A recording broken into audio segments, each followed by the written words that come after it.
आचार्य भगवान पुष्पदंत भूतबली स्वामी धवला जी पुस्तक में कहते हैं कि भगवान जिनेंद्र की भक्ति, भगवान जिनेंद्र की पूजा और भगवान जिनेंद्र के दर्शन करने से निधत्ति निकाचित जैसे कर्म भी क्षय को प्राप्त हो जाया करते हैं। आप लोग बड़े सौभाग्यशाली हैं कि अपने 6 आवश्यक कर्तव्यों में देव पूजा, गुरु उपासना और स्वाध्याय, संयम, तप और दान को प्रतिदिन कर रहे हैं। भगवान की भक्ति ही इस भव से पार लगाने में सहायक हुआ करती है। भगवान जिनेंद्र के समोषण में बैठकर भविष्य के बनने वाले भगवान के जीवन वृत्तांत को हम सभी सुन रहे हैं। वह जीवन वृत्तांत एक ऐसे महापुरुष का जिसने अपने जीवन में अनेकों उतार चढ़ाव देखे। बिना उतार चढ़ाव के जीवन जीवन सा प्रतीत ही नहीं होता।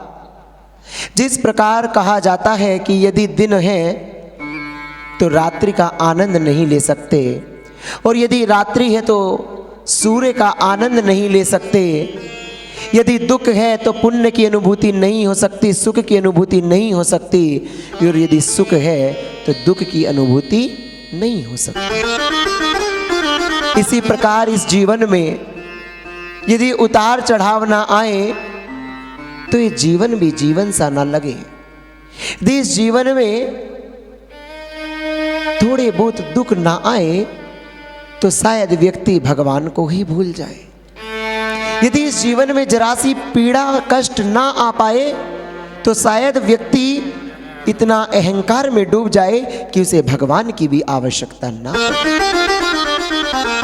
लेकिन इस संसार से पार होने के लिए भगवान की भक्ति तो करनी पड़ेगी। वही तारणहारी है।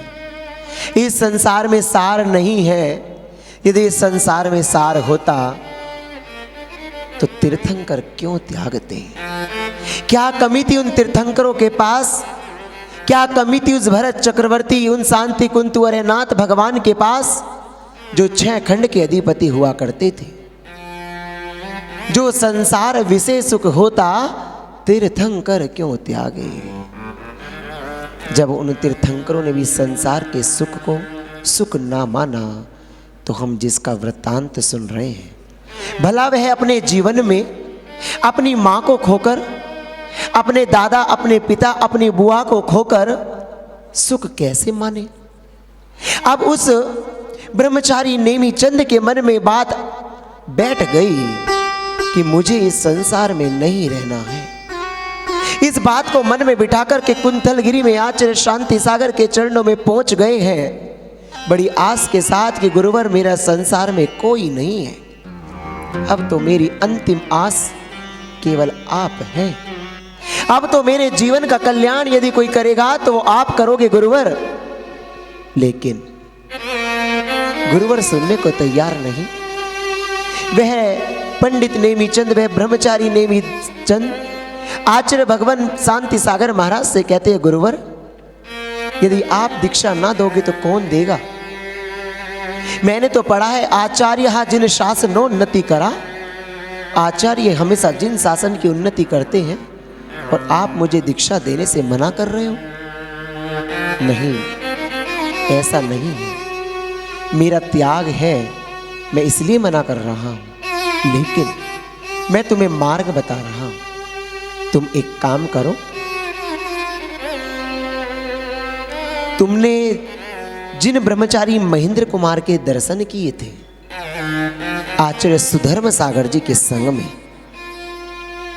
वह वर्तमान में मुनि महावीर कीर्ति बन चुके हैं, जो बड़े ही सरल, सहज, विद्वान और अनेकों विद्याओं के पारगामी संत हैं, युवा है। मैं तुमसे कहूंगा कि तुम उन मुनि महावीर कीर्ति के चरणों में चले जाओ और उनसे मेरा नाम ले देना, दीक्षा ले लेना। वह आचार्य शांति सागर जी के मुख से ये बात सुनकर के उस कुंथल गिरी से निकले, धीरे धीरे पहुंच गए मुनि महावीर कीर्ति के चरणों में, जो बड़वानी 52 गजा में विराजमान थे। उन महावीर कीर्ति जी से जाकर के निवेदन किया। पूर्व से परिचित थे तो कुछ विशेष बताने की आवश्यकता ना पड़ी। पूर्व से परिचित होने का यह फायदा रहा कि उन्हें उनके संग में ज्यादा समय रुकने की, रहने की भी कोई नियम आदि की आवश्यकता ना पड़ी। उन्होंने जाकर के उनके चरणों में सारी बात रखी। इस संसार में मेरा कोई नहीं बचा, अब मुझे चत्तारी शरणम पवज्जामि वाली सुक्ति चरितार्थ करनी है। आप ही मेरी शरण हो, हे गुरुवर, आप मेरी आत्मा का कल्याण करो। मुनि महावीर कीर्ति को गुरु बना दिया और उनसे निवेदन कर लिया, और वह पवित्र क्षण, वह पावन घड़ी आ ही गई जिसका इंतजार था। आखिर वह घड़ी आषाढ़ शुक्ला पंचमी सन 1950 को आ ही गई। उन मुनि महावीर कीर्ति ने उस ब्रह्मचारी नेमी चंद से क्षुल्लक पार्श्व सागर बना डाला। बोले क्षुल्लक पार्श्व सागर जी महाराज की। वह क्षुल्लक पार्श्व सागर अब मुनि महावीर कीर्ति के संग संग रहने लगे। बड़वानी से विहार हुआ। समय बीतता बीतता लगभग 1 वर्ष हो चुका है। पुनः गुरु से निवेदन किया, थोड़ा मार्ग पर और बढ़ा दो, मुझे ये लंगोटी, ये दुपट्टा अब भार सा प्रतीत हो रहा। गुरु उस जीव की भवितव्यता को जानते थे, समर्पण को जानते थे, भक्ति को जानते थे।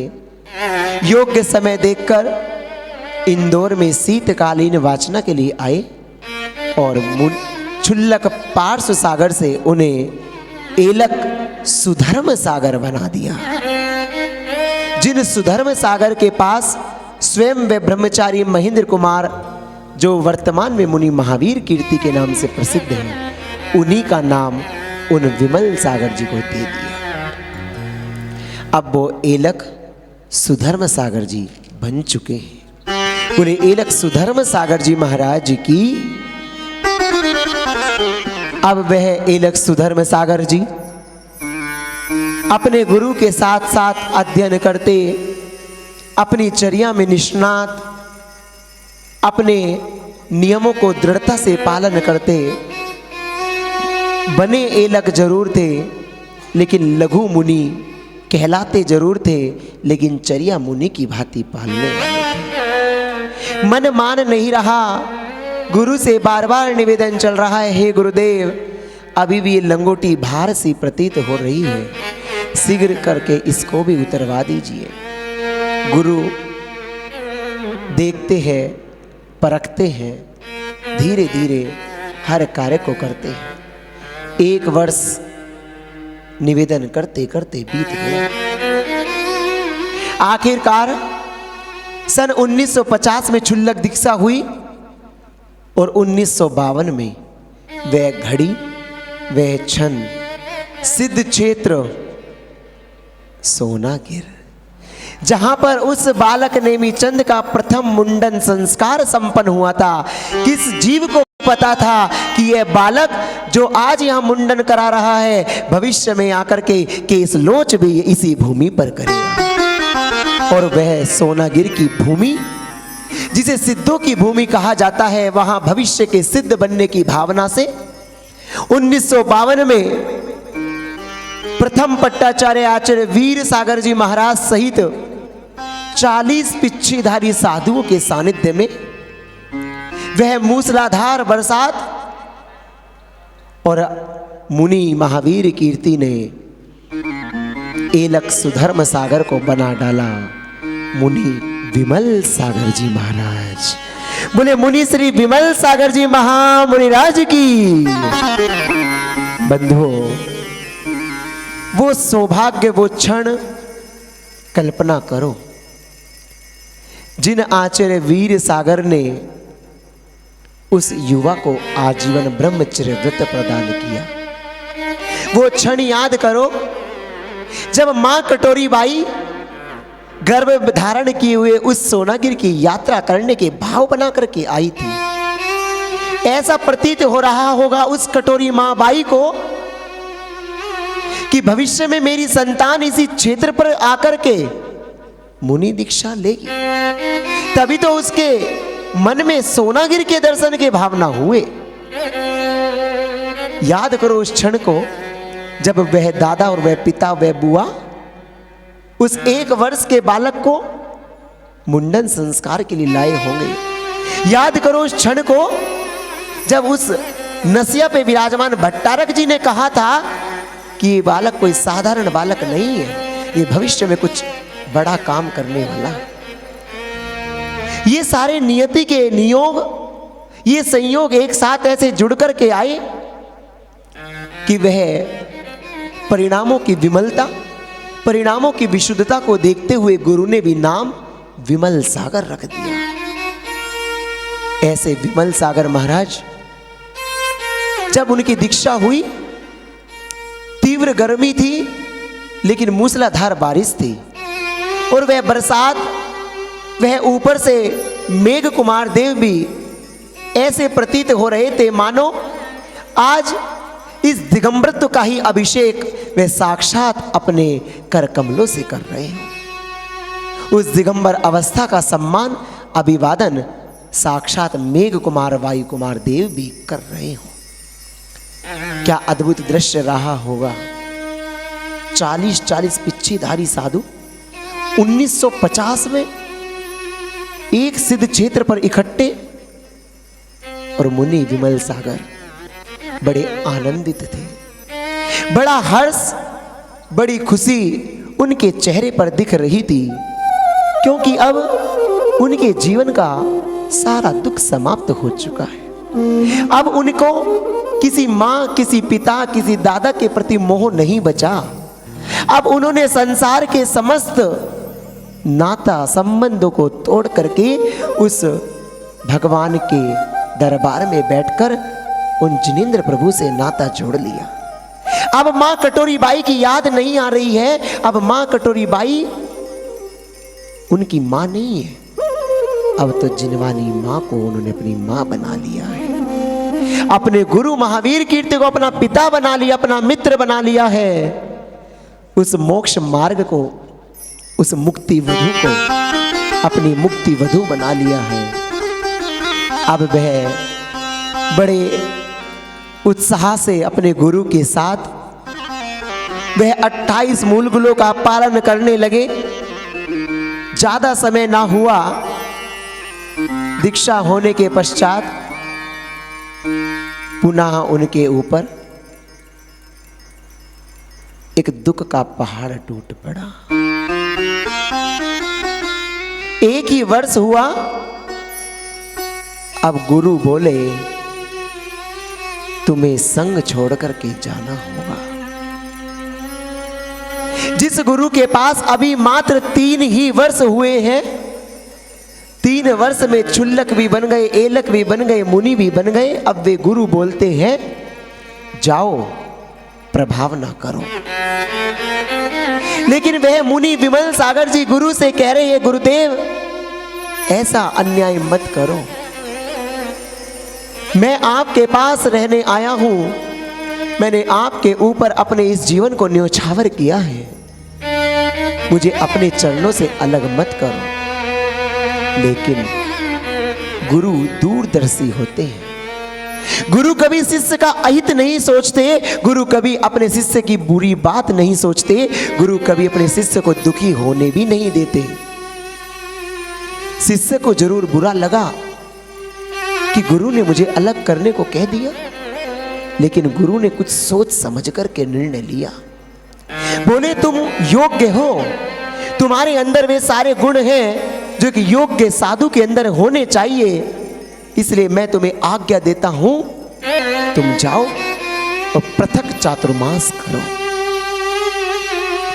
1953 में गुरु चरणों से विदा हो गए मुनि विमल सागर। और सोनागिर से विहार करते करते वह चातुर्मास का समय नजदीक आ गया और मुनि विमल सागर का प्रथम चातुर्मास कराने का सौभाग्य गुनोर समाज को प्राप्त हुआ। गुनोर वाले पहुंच गए आचार्य महावीर कीर्ति जी के चरणों में और निवेदन कर डाला कि गुरुदेव अपने संग के उस कोहिनूर को हमें दे दीजिए। गुरुदेव ने भी पत्र लिख कर के आशीर्वाद दे दिया और मुनि विमल सागर का चातुर्मास गुनोर में संपन्न हो गया। चातुर्मास बड़े आनंद उत्साह से चल रहा था, बड़ी प्रभावना के साथ वह चातुर्मास चल रहा था। 10 लक्षण पर्व भी बीत गए। बीतते बीतते एक दिन महाराज के कानों में खबर पड़ी। विजयदशमी के दिन, दशहरे के दिन गुनोर के मंदिर के सामने, उस भगवान की वेदी के सामने गांव के लोग, अजैन लोग बलि देने आते हैं।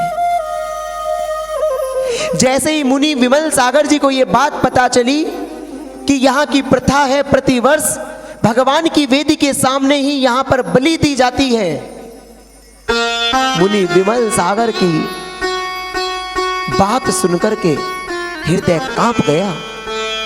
क्या अहिंसा परमो धर्म का संकनाद करने वाला यह जैनत्व धर्म, ये जिन शासन और ये निर्ग्रंथ भगवान, ये वीतरागी भगवान की वेदी के सामने बलि प्रथा, ये घोर अनर्थ मैं होने नहीं दूंगा।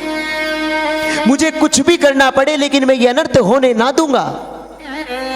मुनि विमल सागर जी ने सारी समाज को बुलाया, इकट्ठा किया, ये प्रथा बंद करो।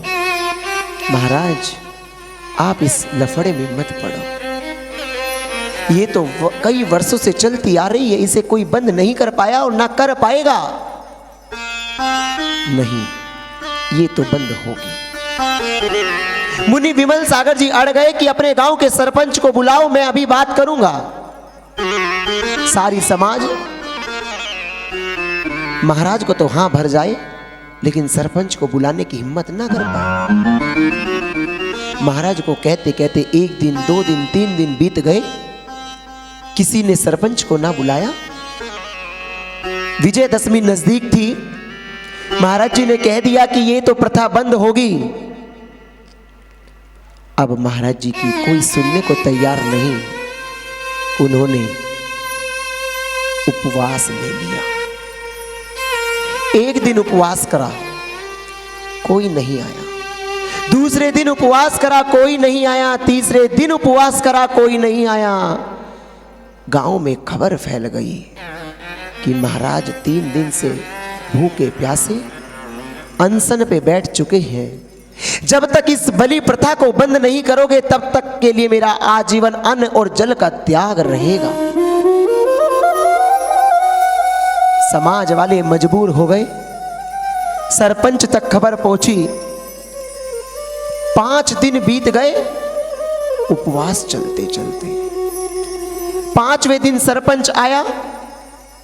आचार्य भगवान विमल सागर जी ने, जो उस समय मुनि विमल सागर थे, बहुत अच्छे से सरपंच को समझाया।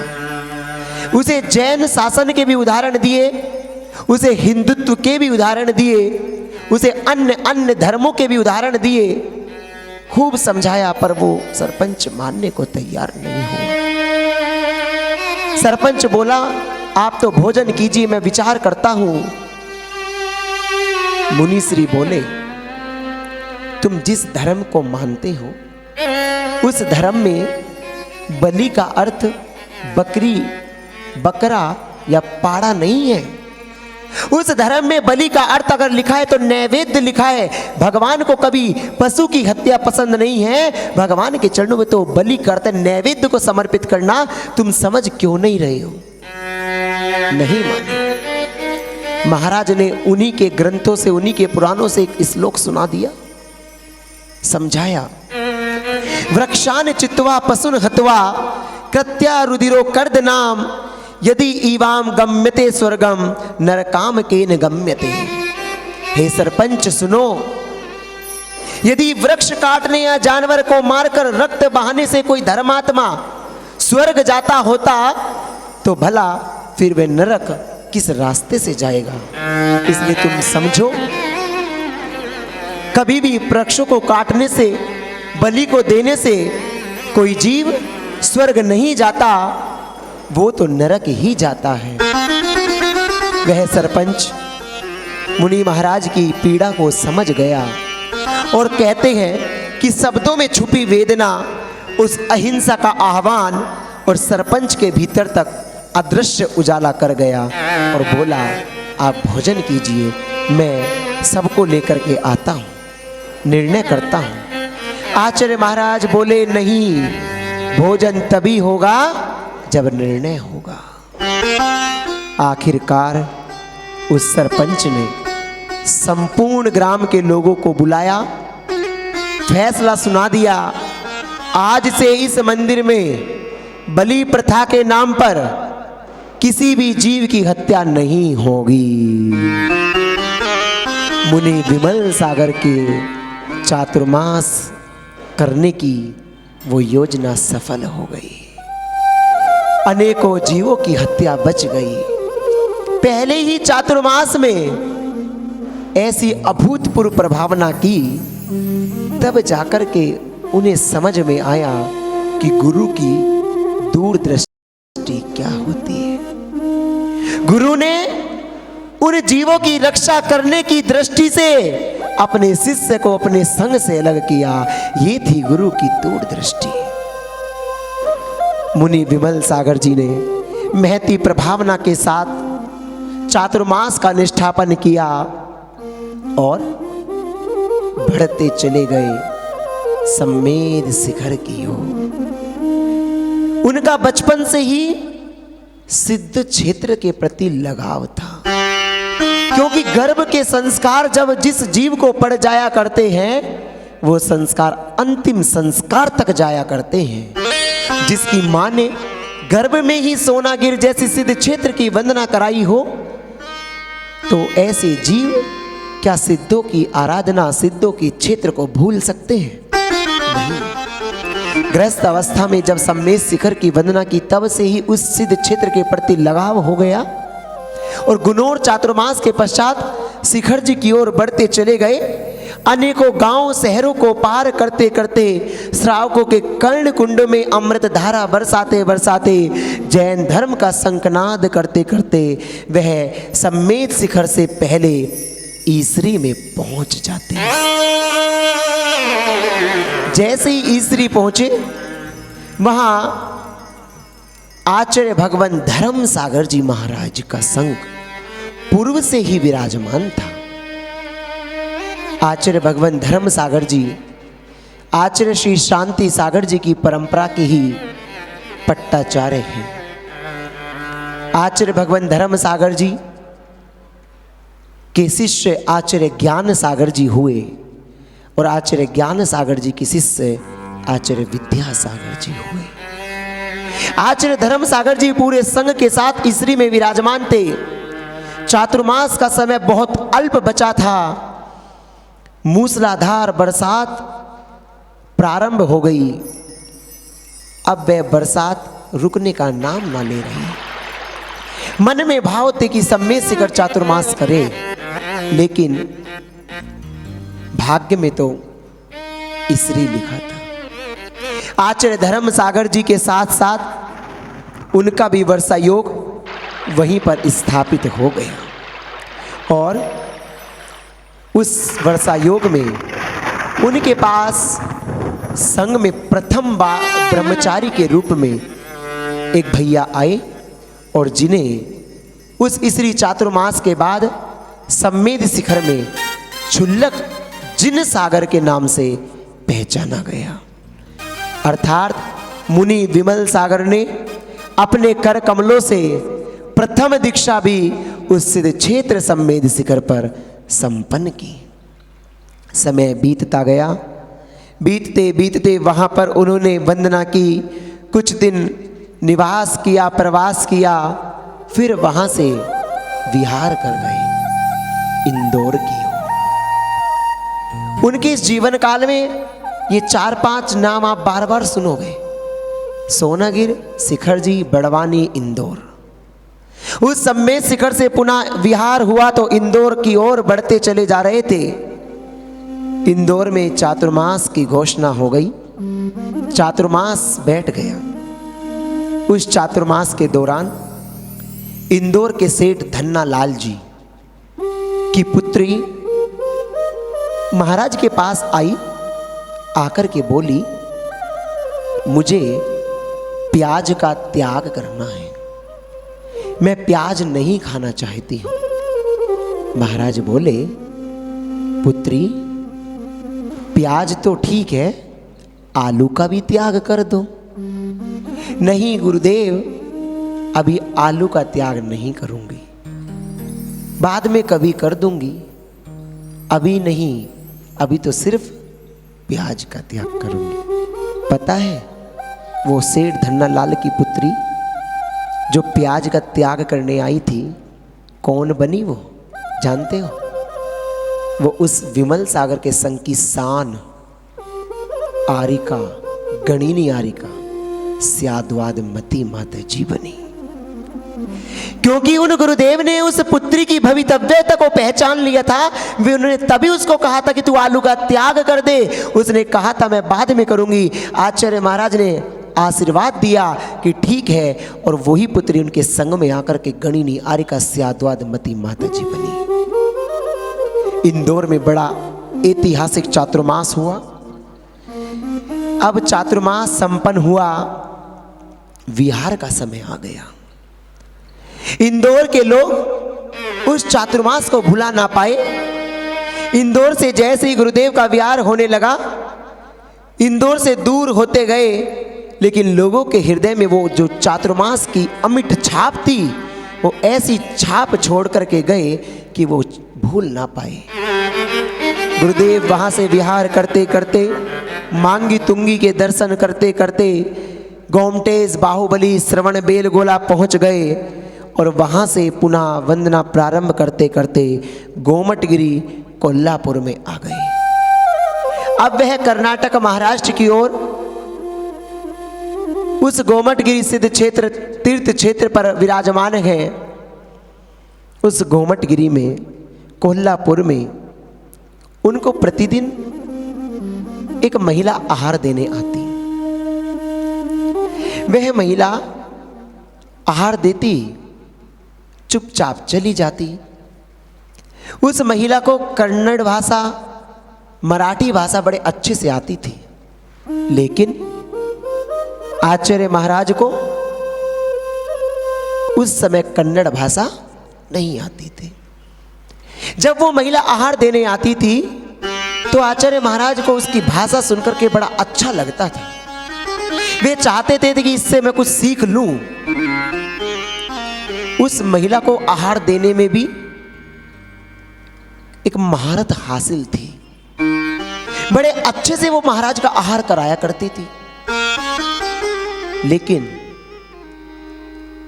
वो महिला विधवा थी। उसके पति उसे छोड़ करके जा चुके थे। वह महिला महाराज को लगभग 2-3 महीने तक आहार देती रही। महाराज का विहार हो गया तो महाराज बोले, चलो कुछ दिन विहार में। वह चल दी। महीने भर विहार में रही। प्रतिदिन आहार कराती, जैसे एक माँ अपने बेटे को आहार कराती, भोजन कराती। बिल्कुल पुत्रवत अपनी ममता बिखेरते बिखेरते मुनिराज को आहार देने लगी। जब महीना भर हो गया, महाराज बोले, अब आप अपने घर जा सकती हो। जैसे ही महाराज ने कहा, उसकी आंखों से टप टप आंसू बहने लगे। गुरुदेव, बीच मझधार में छोड़ दोगे? आपको पता है कि मेरे परिवार में मेरा कोई नहीं है, मैं अकेली रहती हूं, और अब मेरा मन आपके चरणों की सेवा में लग ही गया है। भला आप मुझे दूर जाने को कह रहे हो? नहीं, मैं नहीं जाऊंगा। महाराज बोले, हमें जब जरूरत होगी हम आपको बुलवा लेंगे, लेकिन अभी आप जाओ। हमने आपसे कहा था हम 1 महीने के लिए चलो, लेकिन नहीं, वो ना मानी और संग में ही रहने लगी। धीरे धीरे उस महाराष्ट्र कन्नड़ से विहार होते होते पुनः महाराज सम्मेद शिखर की ओर लौट आए। 1959 में अब वह युवा नेमीचंद, अब वह मुनि विमल सागर जो 43 वर्ष के हो चुके हैं, अब वह युवा अवस्था से प्रौढ़ अवस्था की ओर बढ़ते जा रहे हैं। वह महिला, वह जो प्रतिदिन आहार कराती, पता है कौन है? जानते हो? जिसने अभी तक के इतिहास में एक श्रेष्ठ कार्य किया, जिसे पूरा संघ नहीं पूरा भारत जानता है, वो महिला है चित्राबाई। वो चित्राबाई के नाम से प्रसिद्ध महिला जो आहारदान देने में प्रसिद्ध हुई, जिसकी आज भी सम्मेद शिखर में विमल समाधि मंदिर के बगल में मूर्ति बनी हुई है। वो चित्राबाई इतनी प्रसिद्ध हुई कि वह मुनि विमल सागर को डांट डांट करके आहार कराया करती थी। किसी साधु की भी संग में हिम्मत नहीं कि वो चित्राबाई से पूछे बिना मुनि विमल सागर के चौके में आ जाए। किसी ब्रह्मचारी, किसी दीदी, किसी त्यागीव्रती, किसी श्रावक की हिम्मत नहीं जो चित्राबाई से पूछे बिना एक ग्रास महाराज को दे दे। चित्राबाई जो शोध करके भोजन देगी वही विमल सागर ग्रहण करते थे। बिना चित्राबाई के शोधन का भोजन वो अंजलि में लेते नहीं थे। क्या पुण्य का उदय उस महिला का आया। एक तरफ तो पाप का उदय की पति छोड़कर चले गए, और एक तरफ ऐसा पुण्य का उदय आया कि गुरुवर उन्हीं के नगर जाकर के उसको ले आए। जब जीव के भव्यत्व पना, जीव का पुण्य का उदय आता है, तो भगवान भी, गुरुदेव भी उसके घर खुद जाकर के उसको निकाल करके ले आते हैं। वह चंदन वाला जब जंजीरों से जकड़ी उस सेठ के घर में बंदी बनी हुई पड़ी थी ना, उस चंदन बाला की सुनने के लिए भगवान महावीर स्वयं चल करके आए थे। इस चित्राबाई के लिए भी भगवान महावीर का रूप लेकर के वो विमल सागर जी पहुंच गए। उसने इतनी सेवा अपने गुरु की, इतनी सेवा अपने गुरु की। उस मां को मैं भी प्रणाम करता हूं जिसने अपनी पूरी उम्र गुरु के इस चरणों में लगा दी। पता है कहते हैं लोग उनके लिए कि जब वो आहार कराती थी ना, आंखें दिखा दिखा करके, फटकार फटकार के, डांट डांट के आहार कराती थी। ले, ऐसे कहती थी ले। कभी चौके में वो ये नहीं कहती थी ले लो, ले रहा कि नहीं ले रहा, ऐसे करके आंखें दिखा दिखा के आहार कराती थी। और जैसे आहार पूरा हुआ, पिच्ची हाथ में आई, गुरुजी क्षमा करना, चौके में मैं तुम्हारी मां हूं, लेकिन अब तुम्हारी शिष्या। ऐसी उस महिला का, उस चित्राबाई का स्वभाव था। पूरा संघ उस चित्राबाई की तारीफ करता है आज भी। वह चित्राबाई जिसकी मूर्ति आज भी विराजमान है, तो माताओं आप भी चित्राबाई बनो।